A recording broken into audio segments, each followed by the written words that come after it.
اللهم صل على محمد وعلى آله وأصحابه وسلم.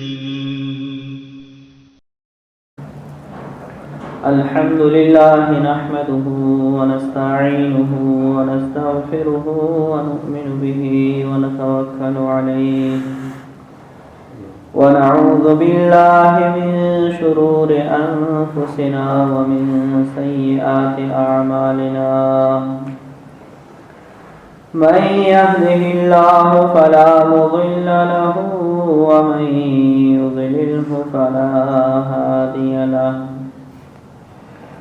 ونشهد أن لا إله إلا الله وحده لا شريك له. ونشهد أن سيدنا وسندنا ونبينا ومولانا محمدا عبده ورسوله صلى الله تعالى عليه وعلى آله وأصحابه وسلم تسليما كثيرا كثيرا. أما بعد فأعوذ بالله من الشيطان الرجيم. بسم الله الرحمن الرحيم. يا أيها الناس قد جاءتكم موعظة من ربكم وشفاء لما في الصدور وهدى ورحمة للمؤمنين.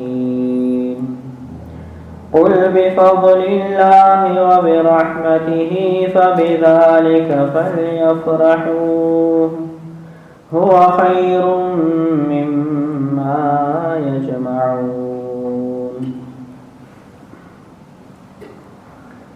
وعن عائشة رضي الله تعالى عنها قالت قال رسول الله صلى الله عليه وسلم إن لكل شيء شرفا يتباهون به وإن بهاء أمتي وشرفها القرآن أو كما قال عليه السلام.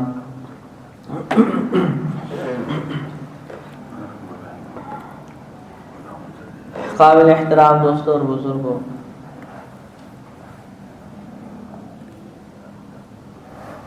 اللہ تعالی نے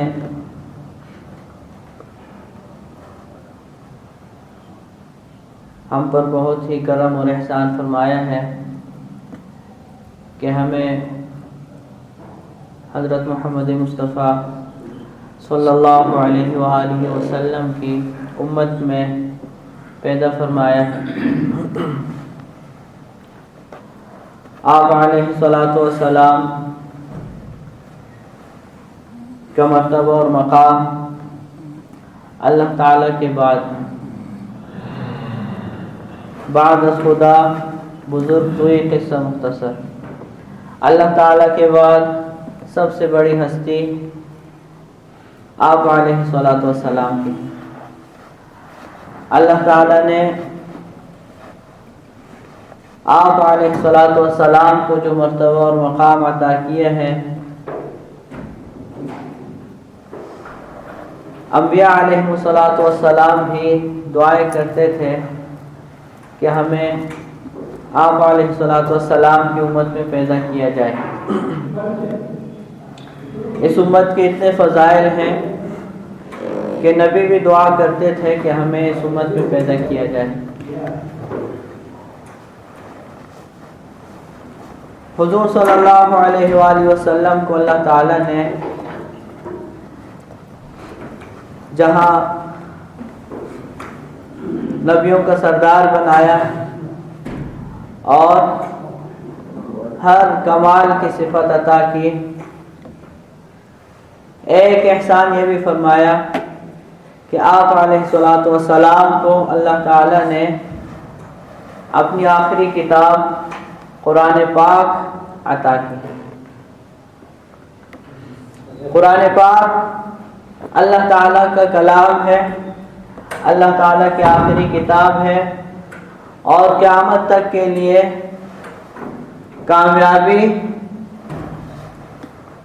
اور کامرانی کی ضامن کتاب ہے، اور قیامت تک آنے والے انسان کے لیے دستور العمل ہے اور ایک نظام حیات ہے۔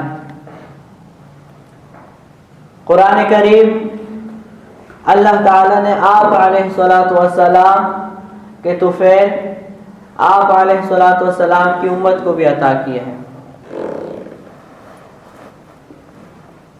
آپ علیہ السلام جس طرح تمام انبیاء علیہ السلام کے سردار ہیں، اسی طرح آپ علیہ السلام کو اللہ تعالیٰ نے جو کتاب دی ہے وہ کتاب بھی تمام آسمانی کتابوں کی سردار کتاب ہے۔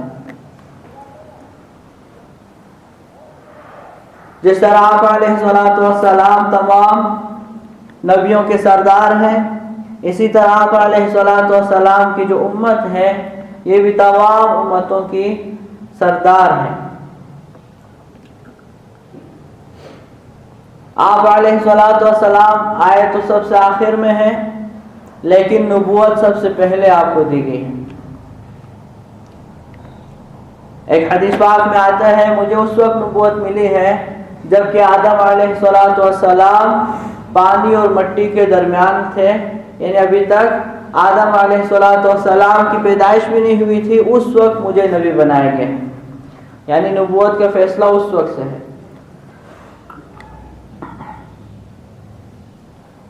قرآن کریم کی عظمت اور قرآن کریم کی شان اتنی بڑی ہے کہ اس پر بڑی بڑی کتابیں لکھی گئی ہیں۔ قرآن کریم کی تلاوت پر کیا کچھ ملتا ہے، قرآن کریم کی تلاوت کو سننے پر کیا کچھ ملتا ہے، قرآن کریم کو لینے پر عمل کرنے پر کیا کچھ ملتا ہے، قرآن کریم کو اپنی زندگی میں نافذ کرنے پر کیا کچھ اللہ تعالیٰ کی طرف سے بشارتیں ہیں، اور قرآن کریم پر عمل کرنے کی وجہ سے دنیا اور آخرت کی کیا کچھ کامیابیاں ملتی ہیں۔ کتابیں بڑی بڑی ہیں ان فضائل سے۔ آج اختصار کے ساتھ کچھ عرض کرتا ہوں تاکہ اس عظیم احسان اور اللہ تعالیٰ کی اس عظیم نعمت کی ہمیں بھی کچھ قدر آ جائے، اور ہم بھی قرآن کریم کی اس عظیم نعمت سے فائدہ اٹھائیں اور قرآن کریم کی تلاوت کا معمول بنائیں، اور پھر قرآن کریم پر عمل کرنے کی کوشش کریں۔ قرآن کریم میں خود اللہ تعالیٰ نے فرمایا ہے، یا ایھا الناس قد جاءتکم موعظۃ من ربکم وشفاء لما فی الصدور وہدی ورحمۃ للمؤمنین۔ صرف مسلمانوں کو خطاب نہیں ہے، یا ایھا الناس، پوری انسانیت کو اللہ تعالیٰ فرما رہے ہیں کہ اے لوگو، اے انسانوں، قد جاءتکم موعظۃ من ربکم، تمہارے رب کی طرف سے تمہارے پاس نصیحت آ چکی ہے۔ قرآن کریم کو اللہ تعالیٰ نے پوری انسانیت کو خطاب کر کے فرمایا کہ تمہارے رب کی طرف سے نصیحت تمہارے پاس پہنچ چکی ہے، آ چکی ہے۔ نصیحت کے معنی کیا ہوتے ہیں؟ خیر خواہی کی بات، بھلی بات، جس کو لیا جائے تو آدمی نقصان سے بچ جائے، جس کو اختیار کیا جائے تو انسان مضرتوں سے، تکلیفوں سے، پریشانیوں سے نکل جائے، جس کو ہم اردو میں کہتے ہیں نصیحت، کہ میں تمہاری نصیحت کی بات کر رہا ہوں، میں تمہارا خیر خواہ ہوں۔ اس کا مطلب کیا ہوتا ہے کہ ہم اپنے مخاطب کو یہ سمجھانا چاہتے ہیں کہ جو بات میں تمہیں کہہ رہا ہوں اس میں تمہارا بھلا ہے، تمہارا فائدہ ہے، اور تم نقصان سے بچ جاؤ گے۔ تو اللہ تعالیٰ چونکہ شفیق ہے اور رحیم ہے، اپنے بندوں سے محبت کرتے ہیں، تو اللہ تعالیٰ کی شفقت کا تقاضا یہ ہوا کہ اللہ تعالیٰ ہمیں نصیحت فرمائے۔ ہماری ذات سے اللہ تعالیٰ کو کوئی بھی غرض نہیں ہے۔ اللہ تعالیٰ لغنی عن العالمین، تمام جہانوں سے بے نیاز ہیں، اللہ تعالیٰ کو کسی کی کوئی ضرورت نہیں ہے۔ اللہ تعالیٰ جو ہمیں نصیحت فرماتے ہیں، اللہ تعالیٰ جو ہمیں احکامات دیتے ہیں، وہ اس لیے کہ اللہ تعالیٰ کی ذات شفیق ہے، مہربان ہے۔ اللہ تعالیٰ یہ نہیں چاہتے کہ میرے یہ بندے جو ہے ناکام ہو جائیں۔ اللہ تعالیٰ دنیا اور آخرت کی کامیابیاں عطا فرمانا چاہتے ہیں، اس لیے اللہ تعالیٰ نے قرآن کریم میں نصیحتیں ہمیں فرمائی۔ یا ایھا الناس قد جاءتکم موعظۃ من ربکم، کہ یہ قرآن جو ہے یہ تمہارے رب کی طرف سے نصیحت ہے۔ اور رب کا لفظ ارشاد فرما کر اس بات کی طرف اشارہ کیا کہ یہ تمہاری تربیت کا حصہ ہے۔ رب کی ذات کو کہا جاتا ہے جو ذات تربیت کرنے والی ہے اور پیدا کرنے والی ہے، تمام زندگی جو ضروریات اور وسائل ہیں وہ عطا کرنے والی ہے، کمال تک پہنچانے والی ہے، ایسی ذات کو رب کہا جاتا ہے۔ تو تمہاری تربیت کا حصہ یہ ہے کہ تمہیں نصیحت کی جائے، خیر خواہی تمہارے ساتھ ہو، تمہیں صحیح اور غلط کا پتہ بتلایا جائے، اچھے و برے کی تمیز کرائی جائے، اس لیے اللہ تعالیٰ نے اپنا کلام اتارا ہے۔ یا ایھا الناس قد جاءتکم موعظۃ من ربکم، یہ تمہارے رب کی طرف سے نصیحت ہے۔ ہم نے تو قرآن کریم کو صرف برکت کی کتاب سمجھ لیا ہے کہ اس سے برکت حاصل ہوگی، جب کسی نئے گھر میں جائیں گے تو وہاں قرآن کا ختم کرا دیں گے تاکہ برکت ہو جائے اور مصیبتیں ٹل جائیں۔ صرف قرآن کو ہم نے بس یہاں لا کے محدود کر دیا۔ حالانکہ نصیحت کا مطلب یہ ہے کہ تمہاری بھلائی کی باتیں ہیں، اس میں ان باتوں پہ عمل کرنا ہے، اور عمل کر کے دنیا اور آخرت کے نقصان سے تم نے بچنا ہے، اور دنیا اور آخرت کے فائدے تم نے حاصل کرنے ہیں۔ نصیحت کہا اس کو جاتا ہے؟ وَشِفَاءٌ لِمَا فِي الصُّدُورِ، اور یہ قرآن کریم سینوں کی بیماریوں کے لیے، دلوں کی بیماریوں کے لیے، دلوں کے روگ کے لیے شفا ہے۔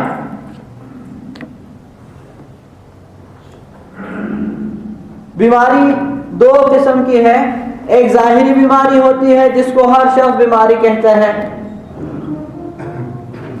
فالج ہے، شوگر ہے، بلڈ پریشر ہے، کینسر ہے، اعوذ باللہ، قسم قسم کی بیماریاں ہیں، ظاہری بیماریاں۔ ان بیماریوں کو تو ہم سب ہی بیماری کہتے ہیں، اور سب ہی ان بیماریوں کی فکر کرتے ہیں اور ان کا علاج کرواتے ہیں۔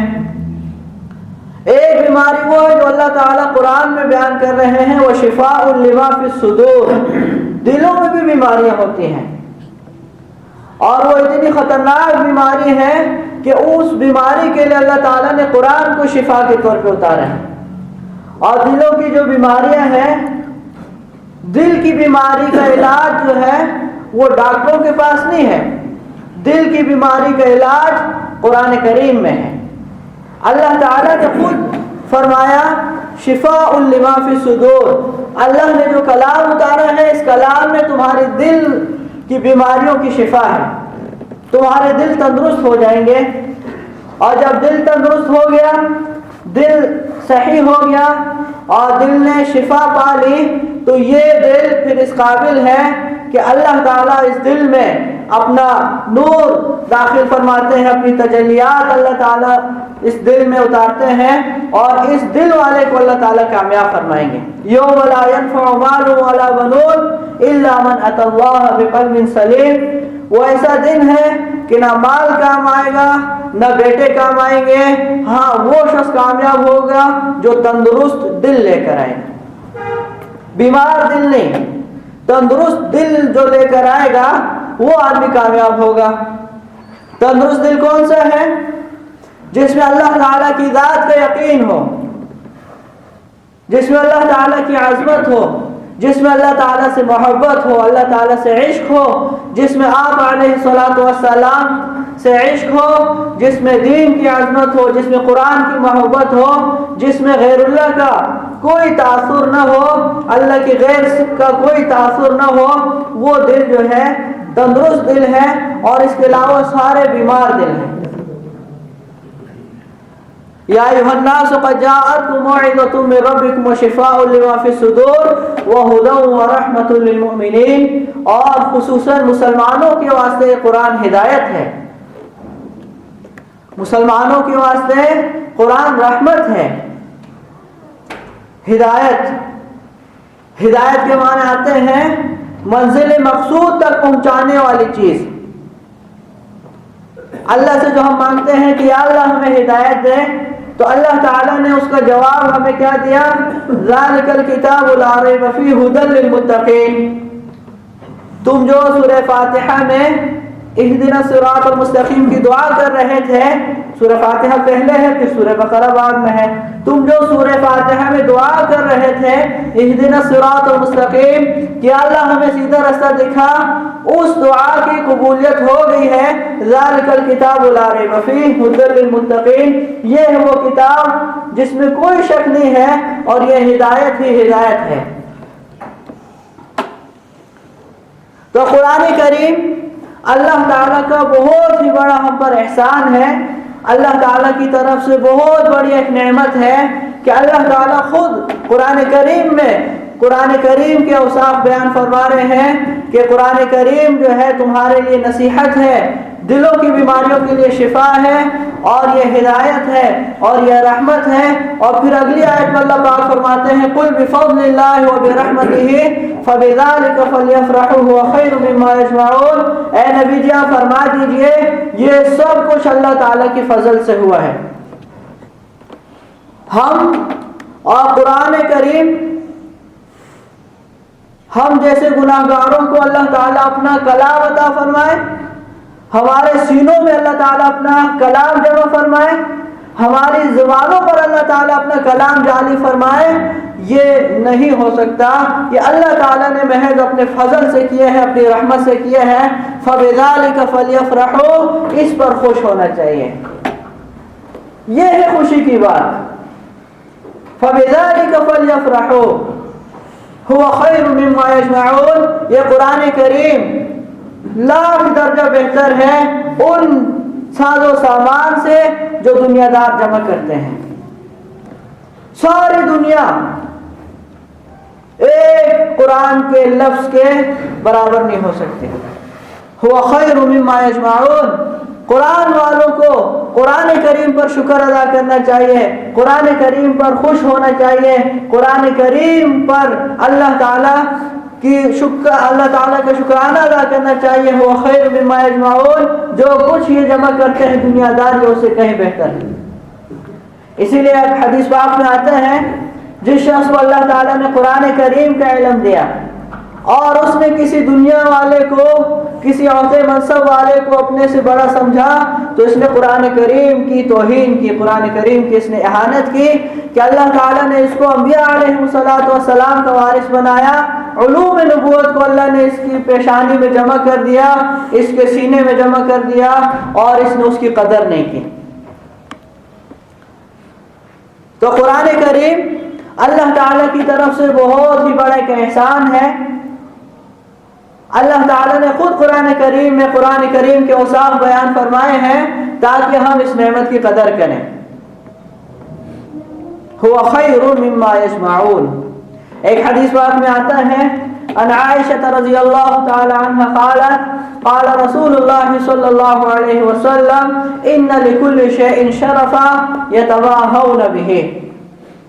عائشہ رضی اللہ تعالی عنہ فرماتی ہیں کہ ہر چیز کی کوئی نہ کوئی شرافت کی چیز ہوتی ہے، ہر چیز کی کوئی نہ کوئی عزت ہوتی ہے، لوگ جس کی وجہ سے پھر فخر کرتے ہیں۔ یعنی ہر خاندان میں، ہر برادری میں، یا ہر علاقے میں، یا ہر ملک میں کوئی ایسی بات ہوتی ہے جس پر وہاں کے لوگ جو ہے فخر کرتے ہیں کہ ہم میں یہ بات ہے، یہ عزت، یہ شرافت ہمیں حاصل ہے، کوئی نہ کوئی چیز عزت و شرافت کی ہوتی ہے جس پر لوگ جو ہے فخر کرتے ہیں اور اس بات کو اپنے لیے باعث عزت سمجھتے ہیں۔ آگے فرمایا وَإِنَّ بَهَاءَ أُمَّتِي وَشَرَفَهَا الْقُرْآنِ، میری امت کی رونق اور میری امت کی شرافت وہ قرآن ہے، کہ قرآن پر میری امت کو فخر کرنا چاہیے، قرآن کریم کو اپنے لیے جو ہے باعث زینت سمجھنا چاہیے، باعث رونق سمجھنا چاہیے، کہ اللہ تعالیٰ نے ہمیں قرآن کریم جیسی کتاب عطا فرمائی ہے کہ ساری کتابوں کا نچوڑ زندہ معجزہ ہے اللہ تعالیٰ۔ آج بھی ہم یہ دعویٰ کرتے ہیں اور یہ چیلنج کرتے ہیں پوری دنیا کو، ایک ہمارا عام مسلمان جو پڑھا لکھا بھی نہیں ہے پوری دنیا کے کافروں کو یہ چیلنج کر سکتا ہے کہ ہمارے پاس زندہ معجزہ ہے قرآن کریم، تم کوئی جو ہے اپنی کتاب لا کے دکھا دو، کوئی زندہ معجزہ لا کے دکھا دو، تمہارے مذہب کی وہ دلیل ہو کہ تمہارا مذہب صحیح ہے۔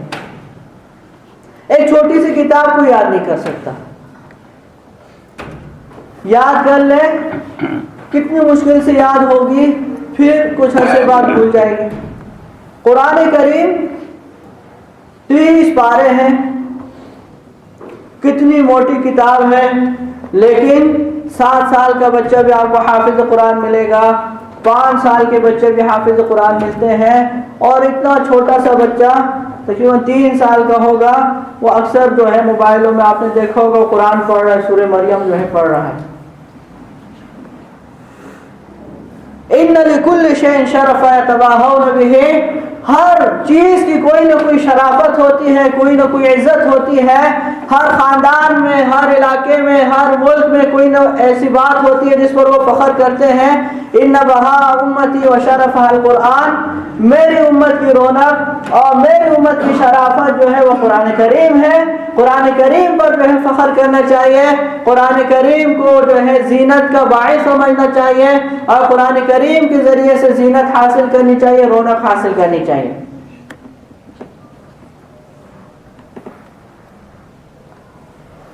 ایک دوسری حدیث پاک میں آتا ہے، حضرت عمر رضی اللہ تعالیٰ عنہ فرماتے ہیں ان اللہ یرفع بہذا الکتاب اقواما ویضع بہ آخرین، کہ قرآن کریم اللہ تعالیٰ کی طرف سے ایک ایسی کتاب ہے، ایک ایسی 2 دھاری تلوار ہے کہ اس پر اللہ تعالیٰ فیصلہ فرماتے ہیں۔ ان اللہ یرفع بہذا الکتاب اقواما، اسی کتاب کی وجہ سے اللہ تعالیٰ لوگوں کو بلند فرماتے ہیں، ویضع بہ آخرین، اور اسی کتاب کی وجہ سے اللہ تعالیٰ لوگوں کو پست و ذلیل فرماتے ہیں۔ یہ اللہ تعالیٰ کی طرف سے ایک فیصلہ ہے، اٹل فیصلہ ہے، اور اللہ تعالیٰ کا دستور ہے، اللہ کا قانون ہے کہ اس کتاب اللہ کے اتارنے کے بعد اب اللہ تعالیٰ نے اس کتاب اللہ کو فیصلہ کی چیز بنا دیے ہے، جو کتاب اللہ پہ عمل کریں گے اللہ تعالیٰ ان کو چمکائیں گے، اور جو کتاب اللہ پہ عمل نہیں کریں گے اللہ تعالیٰ ان کو ذلیل کریں گے، پست کریں گے۔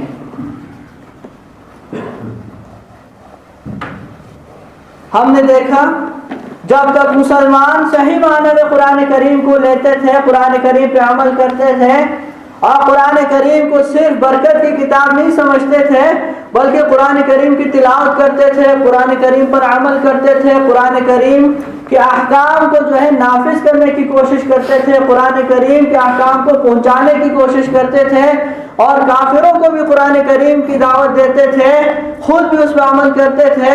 جب تک مسلمان یہ کام کرتے تھے اللہ تعالیٰ نے پوری دنیا میں مسلمانوں کو چمکایا اور پوری دنیا کو مسلمانوں کے ماتحت کر دیا، اور مسلمان جو ہے حکمران اور حکومت کرنے والے تھے۔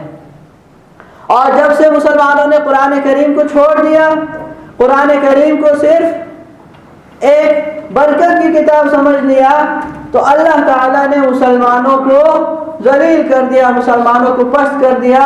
ان اللہ یرفع بہذا الکتاب اقواما ویضع بہ آخرین، اللہ تعالیٰ اس کتاب اللہ کی وجہ سے بہت سے لوگوں کو اٹھاتے ہیں، اور اسی کتاب کی وجہ سے اللہ تعالیٰ بہت سے لوگوں کو ذلیل اور خوار کرتے ہیں۔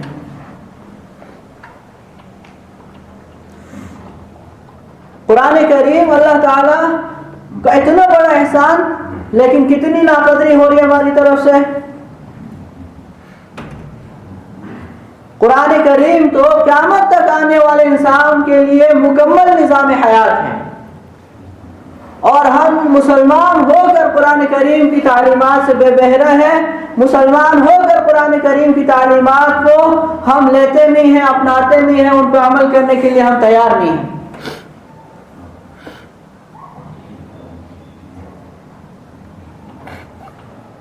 قرآن کریم اللہ تعالیٰ کی آخری کتاب،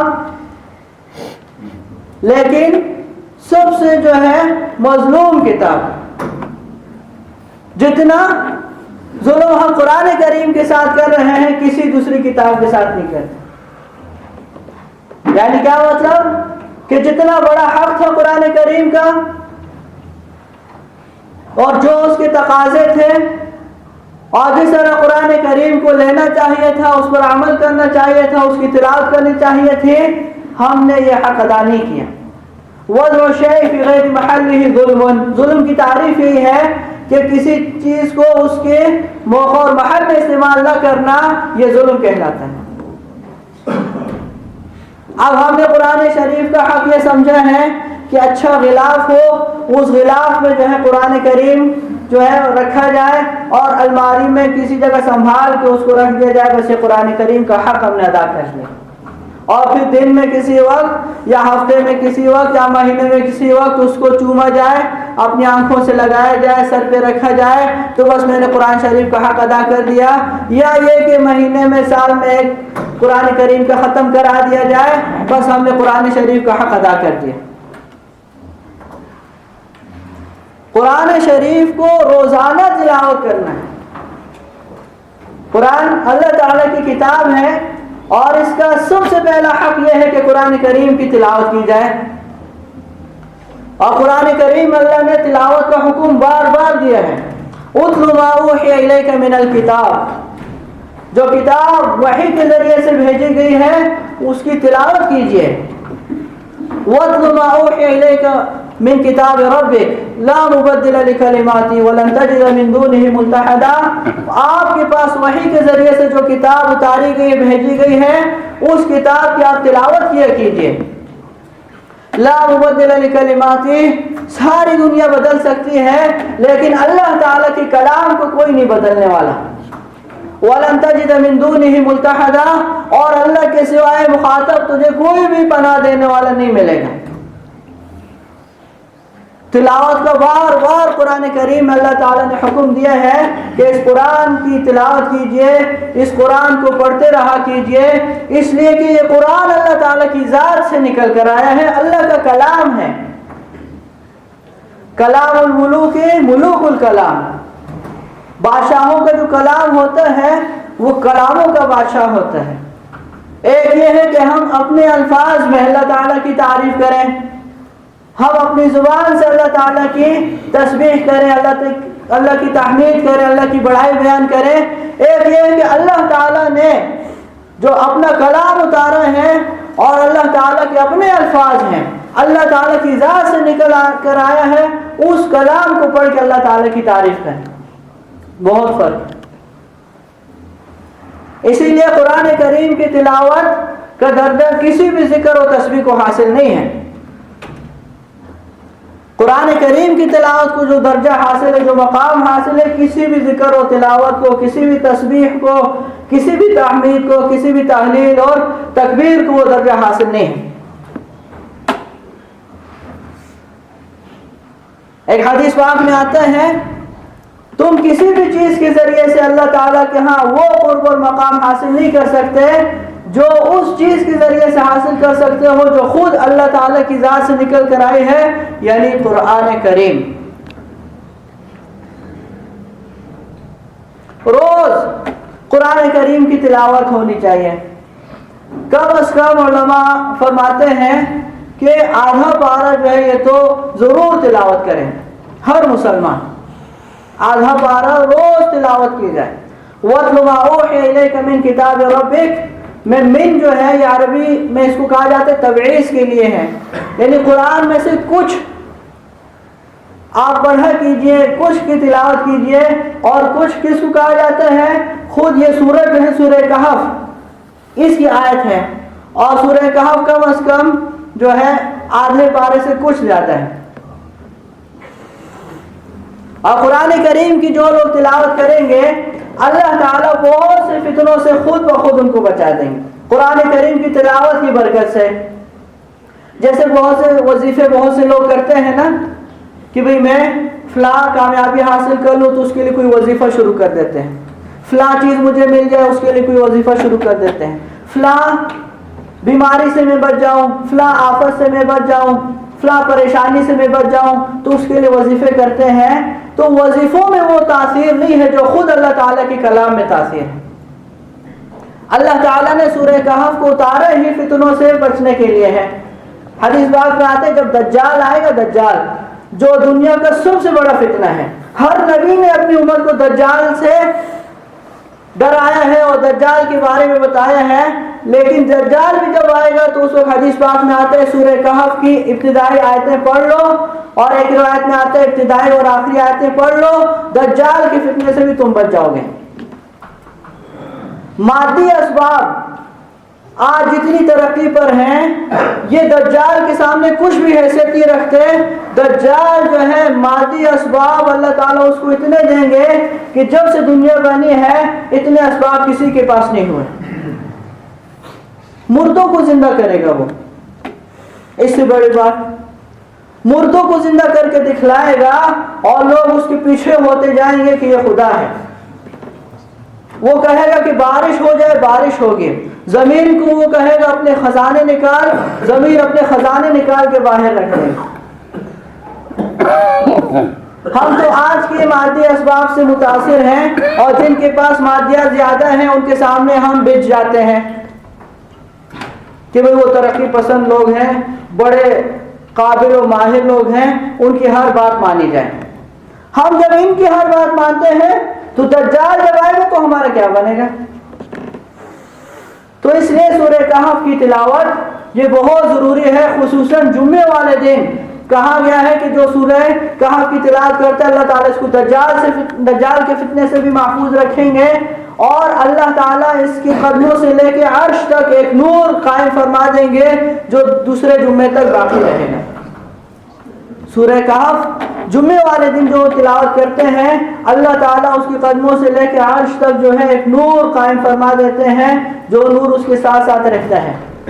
اور جو صرف ابتدائی آیتیں پڑھے گا ایک رکوع تو اس کے قدموں سے لے کے اس کے سر تک نور ہوگا، نور پھر بھی ملے گا لیکن کم ہوگا۔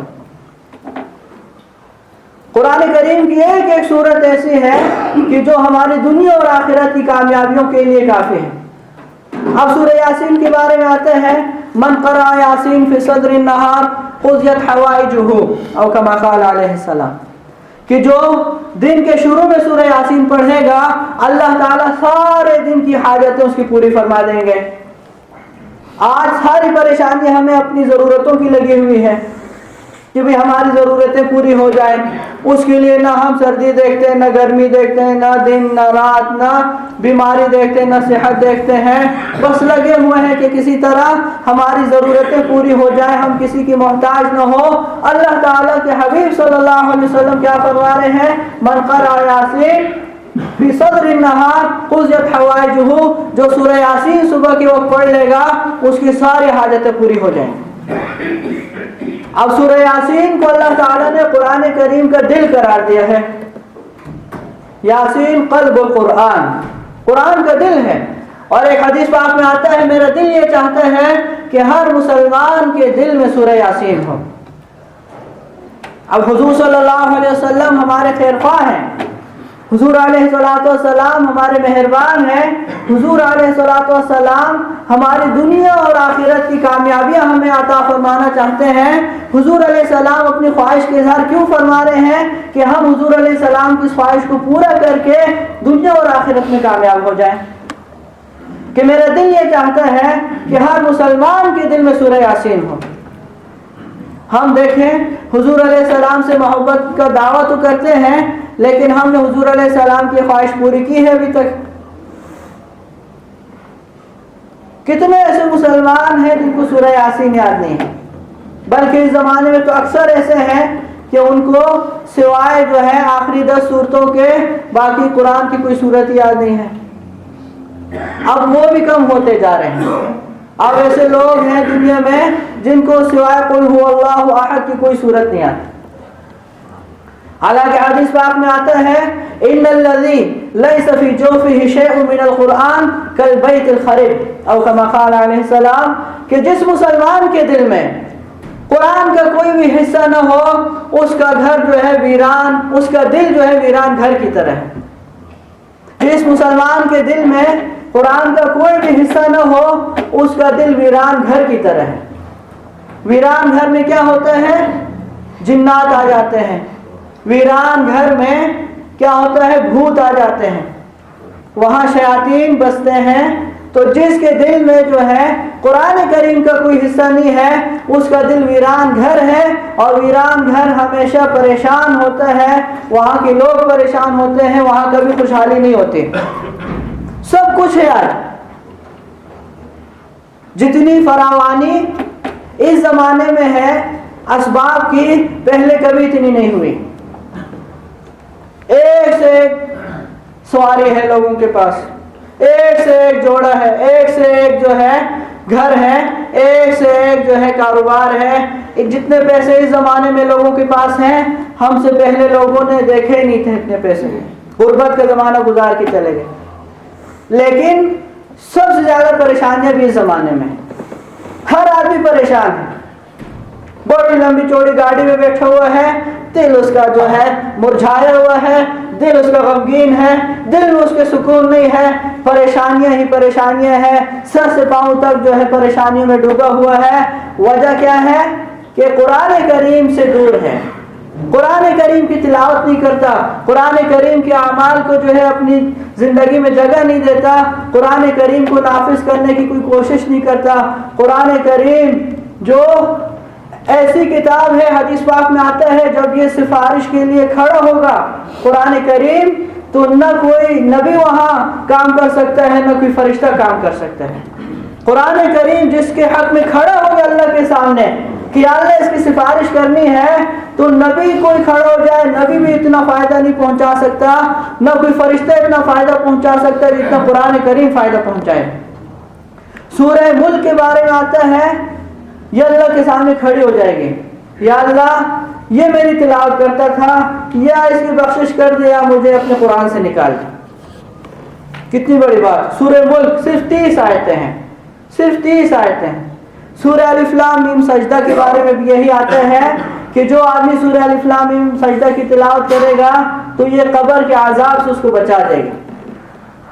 قبر آخرت کی منزلوں میں سب سے پہلی منزل، اور جہاں کچھ بھی ساتھ نہیں جائے گا۔ یہ ساری ڈگریاں یہیں رہ جائیں گی، یہ سارے مناصب یہیں رہ جائیں گے، بال بچے یہیں رہ جائیں گے، دوست یار یہیں رہ جائیں گے، یہ بنگلے، یہ گاڑیاں اور یہ ساری ریل پیل دنیا ہی میں رہ جائے گی، یہاں تک کہ جو میل کچیل ہے دنیا کی وہ بھی صاف کر دیں گے۔ صابن لگا کے غسل دینے والے دنیا کا میل بھی یہیں چھوڑ دیں گے، پھر یہ کیا ہے؟ خالی ہاتھ جائے گا، کچھ بھی ساتھ نہیں ہے۔ کوئی ایک رات گزارنے کے لیے تیار نہیں ہے۔ جن کے لیے سب کچھ کیا، اللہ کو بھی ناراض کیا، اللہ کے حبیب کو بھی ناراض کیا، کوئی بھی ایک رات کیا ایک گھنٹے کے لیے قبر میں اس کے ساتھ رہنے کے لیے تیار نہیں ہے، وہاں یہ سورہ ملک کام آئے گی۔ تبارک الذی بیدہ الملک وہو علی کل شیء قدیر۔ حضور علیہ السلام اس وقت تک سوتے نہیں تھے جب تک سورہ ملک نہ پڑھ لیتے، جب تک سورہ الف لام میم سجدہ نہ پڑھ لیتے۔ یہ ہماری تعلیم کے لیے تھا سب کچھ۔ تو اللہ تعالیٰ قرآن کریم کی نعمت کی قدر کرنے کی ہمیں توفیق عطا فرمائے۔ قرآن کریم جس کے حق میں کھڑا ہو گیا اس کی سفارش ضرور ہوگی، وہ جنت جائے گا، اور جس کے خلاف کھڑا ہو گیا، حدیث پاک میں آتا ہے یہ ایسا جھگڑالو ہے جس کا جھگڑا تسلیم کیا گیا ہے، اللہ کے ہاں اس کی بات مان لی گئی ہے، جس کے خلاف قرآن کریم کھڑا ہو گیا وہ پھر کہیں بچ کے نہیں جا سکتا۔ تو اللہ تعالیٰ اس عظیم ترین کتاب کی ہمیں قدر کی توفیق عطا فرمائے۔ جو حضرات قرآن کریم کی تلاوت کر سکتے ہیں، بچپن میں انہوں نے قرآن کریم پڑھا ہوا ہے، وہ عزم کریں، قصد کریں کہ روز ہم جیسا بھی ہو، جیسے باقی کاموں کے لیے کیسے وقت نکالتے ہیں تو قرآن کریم کو بھی ضروری سمجھ کر اس کے لیے وقت نکالیں، کم از کم آدھے پارے کی تو تلاوت ضرور کریں۔ اور جو حافظ قرآن ہیں ان کے لیے تو 3 پاروں کو ضروری قرار دیا ہے، 3 پارے نہیں کر سکتے، 1 پارہ تو ضرور تلاوت کریں۔ جو حافظ قرآن ہے روز 1 پارے کی ضرور تلاوت کریں، جو ناظرہ خواہ ہیں وہ کم از کم آدھے پارے کی ضرور تلاوت کریں، اور اس سے بھی اگر نیچے آئے جائیں تو کم از کم 1 پاؤں کی تو ضرور تلاوت کریں۔ اور جو قرآن پڑھے ہوئے نہیں ہیں بچپن میں، وہ اب یہ عذر پیش نہ کریں کہ ہم اب کیسے پڑھ سکتے ہیں، ہماری زبان موٹی ہو گئی ہے۔ دنیا کے معاملے میں تو ہماری زبان موٹی نہیں ہے، دنیا کے معاملے میں تو سارے کام ہم کر رہے ہیں، قرآن کریم کی باری آتی ہے تو کہتے ہیں اب ہماری عمر زیادہ ہوگی ہم قرآن نہیں پڑھ سکتے۔ یہ عذر اللہ تعالیٰ کے ہاں کوئی عذر نہیں ہے، بلکہ قرآن جب کھڑا ہو گیا تو پھر کوئی ہم جواب نہیں دے سکیں گے۔ تو اس لیے ان حضرات کے لیے بھی ضروری ہے کہ اپنے حال پہ رحم کھائیں، اور کسی حافظ قرآن سے، کسی ناظرہ خواہ سے جس کو صحیح قرآن پڑھنا آتا ہو، پڑھا سکتا ہو، اس سے قرآن کریم سیکھنا شروع کر دیں۔ اور دوسرے نمبر پہ قرآن پہ عمل کرنا ہے۔ قرآن پہ عمل کرنا بہت آسان ہے، کوئی مشکل نہیں ہے۔